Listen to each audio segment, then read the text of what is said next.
दोस्तों डायबिटीज़ में किडनी की प्रॉब्लम बहुत कॉमन हो रही है, तो हम क्या कर सकते हैं जिससे ये प्रिवेंट होगा? वो क्या स्टेप्स हैं? पहले नंबर पर आता है कि आप अपने ब्लड शुगर को जो है वो मॉनिटर करेंगे। यानी आप कोशिश करेंगे कि ब्लड शुगर जो फ़ास्टिंग है आपका, वो 120 से कम रहे और जो खाने के बाद का शुगर है, जिसको हम बीपी शुगर बोलते हैं, वो आपका 180 से कम रहे। उसके अलावा जो HbA1c है, वो हर सूरत में 7% से कम रहे।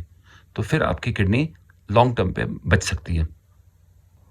दूसरे नंबर पर आता है कि जो आपके डायबिटीज़ के मेडिकेशंस हैं, वो आप प्रॉपरली खाएँगे और जैसे आपको डॉक्टर साहब ने बोला है, वैसे ही खाएँगे।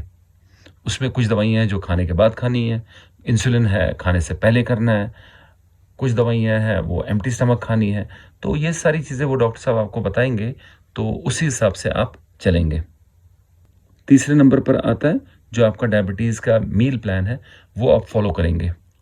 उसमें कब खाना खाना है, कैसे खाना है, मीठी चीज़ें अवॉइड करनी है। मीठी चीज़ों में क्या-क्या आता है, जैसे जूस है, पेप्सी है, कोका कोला है, आइसक्रीम है, पेस्ट्री है, केक है, ये सारी चीज़ें अवॉइड करोगे।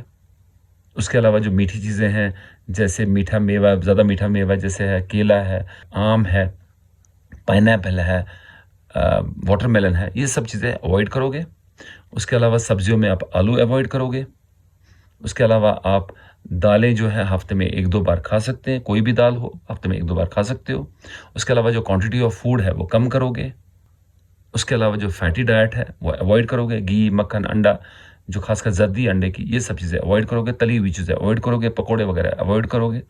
तो अगर आपने प्रॉपरली एक डायबिटीज़ मील प्लान फ़ॉलो किया, तो उससे आपकी किडनी जो है वो बच सकती है। नंबर 4 पर आता है कि जो HbA1c है, वो रेगुलरली चेक किया जाए।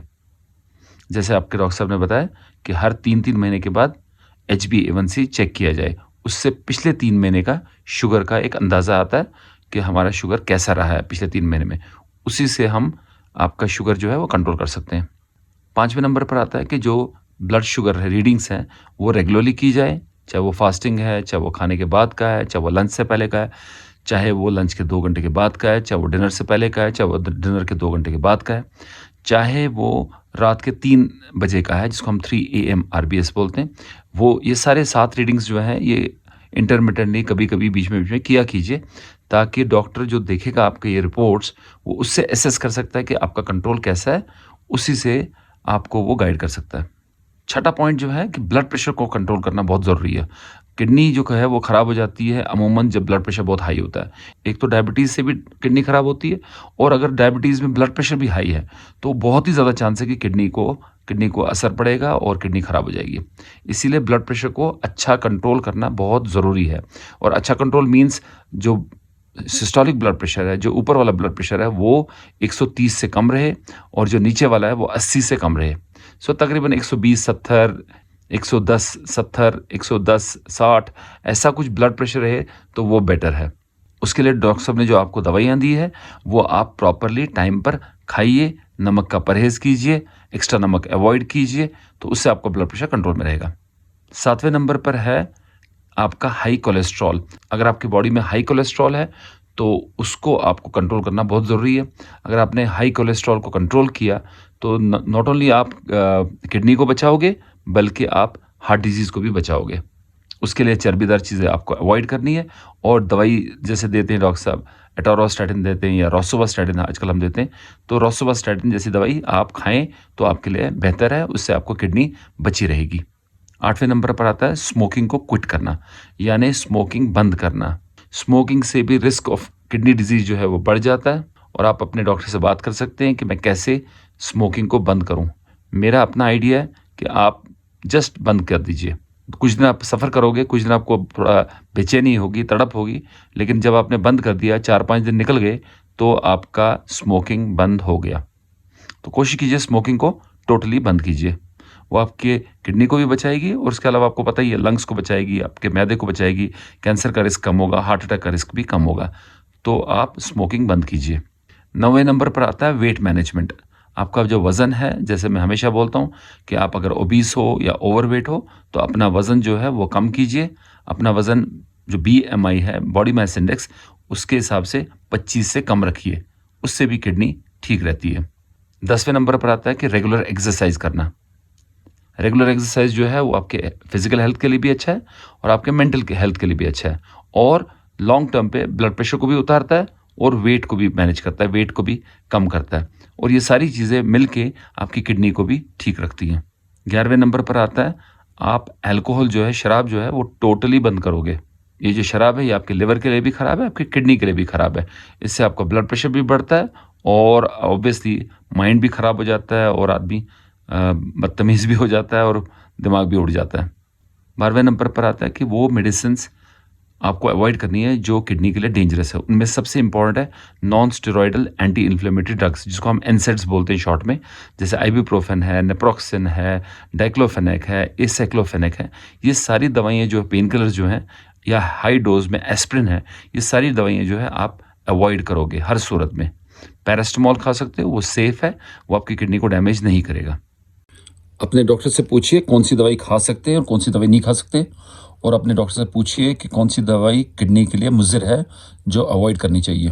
इसके अलावा एंटीबायोटिक्स हैं कुछ जो आपको चाहिए कि अवॉइड करना है, जैसे कि जेंटामाइसिन, एमिकासिन, सेफाजोलिन, और भी कुछ एंटीबायोटिक्स हैं जो किडनी के लिए डेंजरस हैं और लॉन्ग टर्म अगर लिया जाए तो किडनी को डैमेज करते हैं। और एक दवाई है जिसका नाम है रेमडेसिविर। ये एक बिल्कुल यूज़लेस दवाई है जो कोविड में यूज़ की गई, और ये एमरजेंसी बेसिस पर यूज़ किया गया है, इसको अप्रूवल भी नहीं था, और इसकी वजह से हमने बहुत पेशेंट देखे जो जिनकी किडनी ख़राब हो गई, बहुत लोगों को डेथ भी हो गई इसकी वजह से। और ये डेंजरस दवाई है, ये हर सूरत में रेमडेसिविर अवॉइड कीजिए, एब्सोल्युटली यूज़लेस ड्रग। इसके अलावा डायूरेटिक्स होते हैं जो जिनसे पेशाब बहुत आता है, वो किसी टाइम पर दिया जाता है पेशेंट को, लेकिन उसका अननेसेसरी यूज़ या लॉन्ग टर्म यूज़ भी डेंजरस है अगर कोई खास इंडिकेशन ना हो तो, इसीलिए डायूरेटिक्स को भी अवॉइड कीजिए। 13वें नंबर पर आता है कि आप अपने डॉक्टर ने जो आपको एडवाइस किया है, 2 चीज़ें आपको वो एडवाइस करेंगे। एक आपको केएफटी बोलेंगे, दूसरा आपको यूरिन एल्बुमिन बोलेंगे चेक करने के लिए।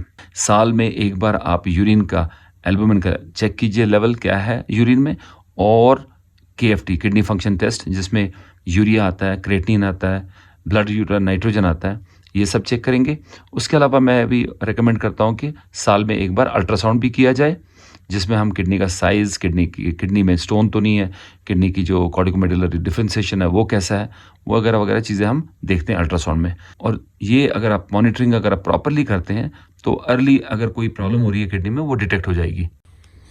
14वें नंबर पर आता है कि आपको हर सूरत में डिहाइड्रेशन अवॉइड करनी है, स्पेशली जब आपको अगर वॉमिटिंग हो या डायरिया हुआ हो या धूप में बहुत ज़्यादा काम किया हो या और किसी रीज़न से आपको फ्लूइड लॉस हुआ है बहुत, तो उस टाइम पर एक कंडीशन होती है किडनी की, उसको बोलते हैं हम एक्यूट किडनी इंजरी, AKI। वो खासकर जो डायबिटिक पेशेंट्स हैं उनको ज़्यादा रिस्क है AKI होने का जब वो डिहाइड्रेट होंगे, और उसकी वजह से जो किडनी फंक्शन टेस्ट है वो इंक्रीज़ हो जाता है। नॉर्मली वो टेम्परेरीली इंक्रीज़ होता है कुछ देर के लिए, लेकिन हमने ये भी देखा है कि बहुत लोगों को ये जो एक्यूट किडनी इंजरी है ये देर तक रहता है और क्रॉनिक बन जाता है। अगर ऐसे ही मल्टीपल एपिसोड्स होंगे AKI के, एक्यूट किडनी इंजरी के, तो उसकी वजह से परमानेंट डैमेज भी हो सकता है किडनी में, और बहुत सूरतों में वो क्रॉनिक किडनी डिजीज़ भी कर सकता है। तो डिहाइड्रेशन को आपको हर सूरत में अवॉइड करना है।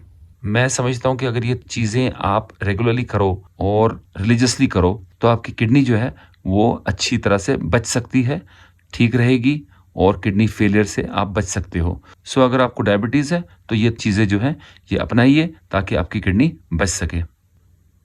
दोस्तों, अगर आपको कोई कमेंट है, कोई क्वेश्चन है, कोई क्वेरी है, कोई कन्फ्यूजन है, कोई क्लैरिफिकेशन की ज़रूरत है, तो आप कमेंट बॉक्स में नीचे लिख सकते हैं, तो मैं बहुत खुशी से आपका क्वेश्चन जो है वो रिप्लाई करूँगा।